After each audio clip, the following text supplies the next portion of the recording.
Record na record bij de Zeeuwse coronatestlocaties.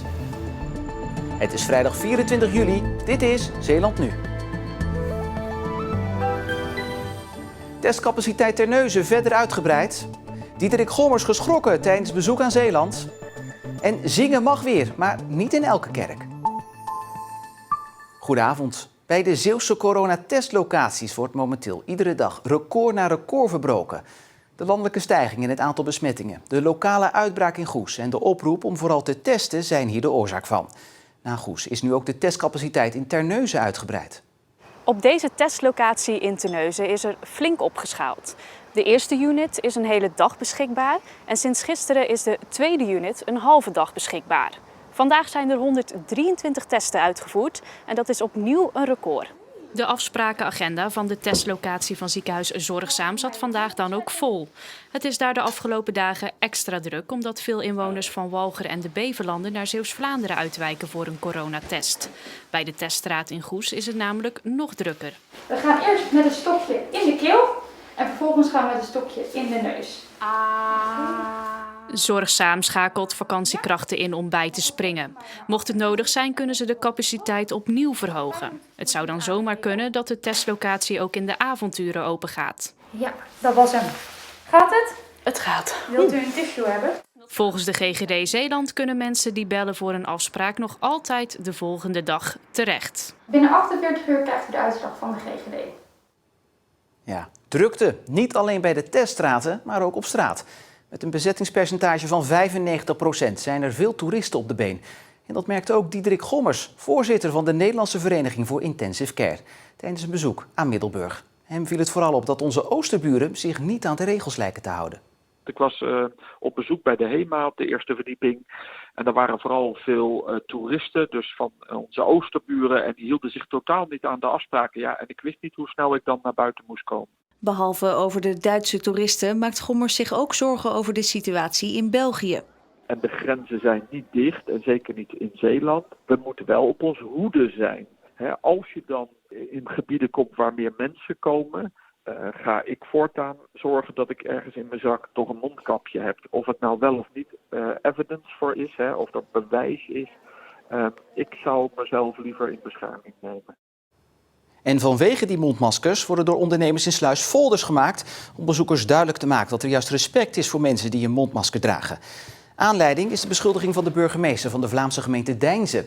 Volgens hem zouden Belgen met de mondmasker zijn geweigerd in een winkel in Sluis. En hij riep zijn burgers op daarom niet meer naar Zeeland te komen. De ondernemersvereniging in Sluis vindt die beschuldiging niet fair. Volgens de vereniging zijn er in het stadje juist veel maatregelen genomen om de verspreiding van het coronavirus tegen te gaan. En samen zingen in de kerk is lange tijd tegengehouden omdat het mogelijk het coronavirus zou kunnen verspreiden. Maar nu het toch weer onder strikte voorwaarden mag, klinkt er weer gezang in de Zeeuwse kerken. Al durven nog niet alle kerkgemeenschappen het aan.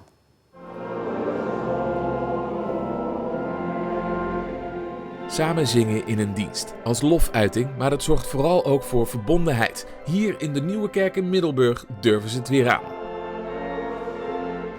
Nou, we hebben de discussie ook goed gevolgd en dat doet de protestantse kerk in Nederland ook. En voor kerken zoals de Nieuwe Kerk, die een hele oude structuur hebben, hoog zijn, ruim zijn, goed gelucht kunnen worden, is er ruimte gegeven om dat te doen, mits je je aan de voorwaarden houdt. Dus als het over die voorwaarden gaat, dat betekent dat we een reserveringssysteem hebben. Iedereen die binnenkomt, die wordt gevraagd naar zijn gezondheid. De stoelen staan op voldoende afstand uit elkaar in een zigzagopstelling.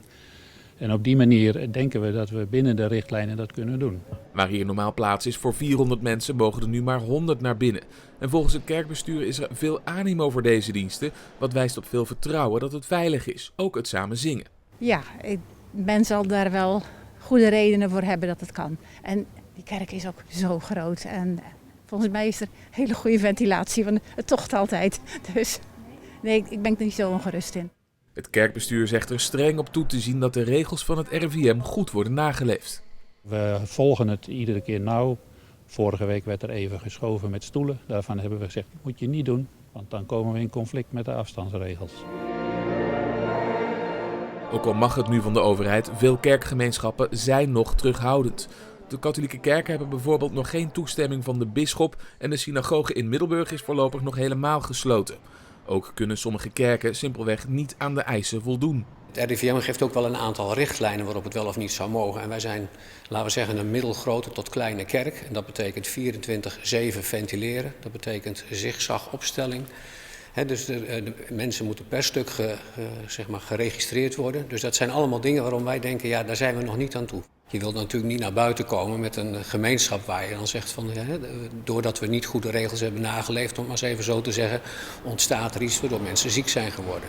Een kerkgemeenschap gaat er juist over dat je naar elkaar omziet. Dus waarom zou je dat risico lopen? Dus is hier voorlopig alleen gezang te horen van enkele voorzangers en via zelf opgenomen liederen en YouTube-filmpjes. Begrijpt u dat er buiten de kerk mogelijk toch huiverig gereageerd wordt op dit besluit? Ik snap dat, want de discussie is inderdaad niet afgerond. Maar goed, we weten heel veel nog niet over de verspreiding van het virus. En als er geen ruimte was gegeven vanuit het RIVM en de Protestantse Kerk Nederland, hadden wij het ook beslist niet gedaan. In augustus zal het zingen tijdens de diensten worden geëvalueerd.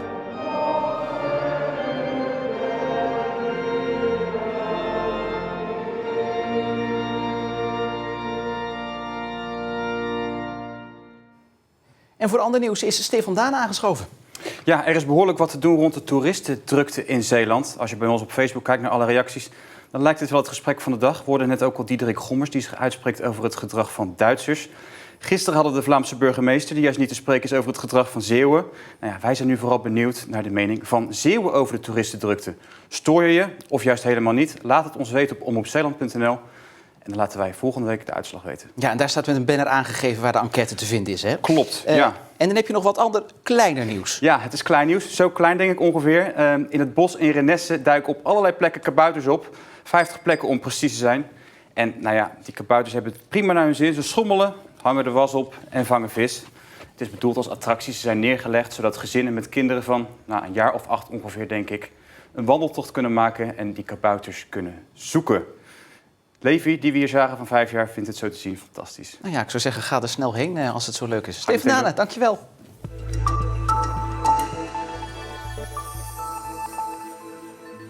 Het Olympisch vuur zou eigenlijk vanavond worden aangestoken in Tokio voor de start van de Olympische Spelen. Maar daar moeten we nu nog een jaartje op wachten. Maar bijna 100 jaar geleden ging François Maritz wel naar de Spelen.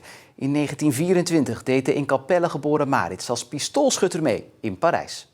Ja, dat is hem. Marianne de Hoog-Andriessen schreef over het leven van Maritz en begon daarvoor in zijn geboorteplaats Capelle. Daar is hij opgegroeid. Dat is natuurlijk een landelijk dorpje. De meeste mensen waren daar boeren. En ik vermoed dus dat zijn ouders ook boer waren. Toen Maritz dienstplichtig werd, moest hij naar Bergen op Zoom, waar hij later trouwde en kinderen kreeg. Daarnaast bleek hij erg veel talent te hebben met een pistool. Hij was enorm goed daarin. Want anders kom je dus sowieso niet bij de Olympische Spelen, want er waren wel voorwedstrijden. In brieven die de Hoog-Andriessen achterhaalde, beschrijft Maritz dat de Spelen één groot avontuur was. Overal pronkten vlaggen en het liet zich enigszins feestelijk aanzien. Want heden waren alle deelnemers uit de andere landen aangekomen voor de 28e Olympische schietwedstrijden. Door de Portugezen en Spanjaarden werd druk geoefend met de Browning. We hebben nu al reeds in de gaten dat het een zeer zware, harde strijd zal worden.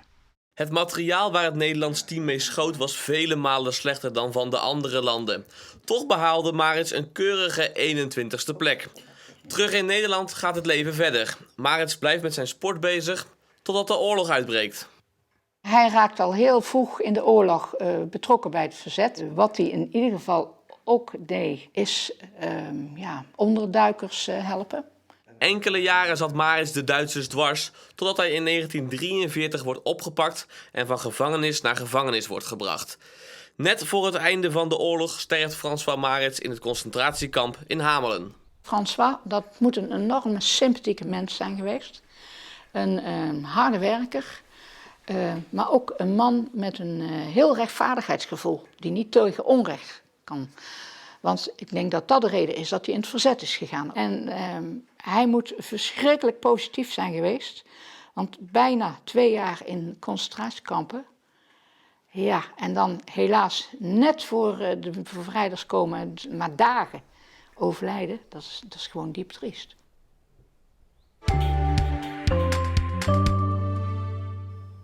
Het waren donkere luchten en buien die het weer van morgen bepaalden. Maar na wat stevige buien trok de bewolking weg en werd het toch nog een overwegend zonnige dag. Morgen dan is dat heel anders. Het is dan de hele dag bewolkt met vooral in de avond flinke regenbuien. Zondag wordt het dan wel weer iets beter, want dan schijnt de zon wat meer en blijft het grotendeels droog.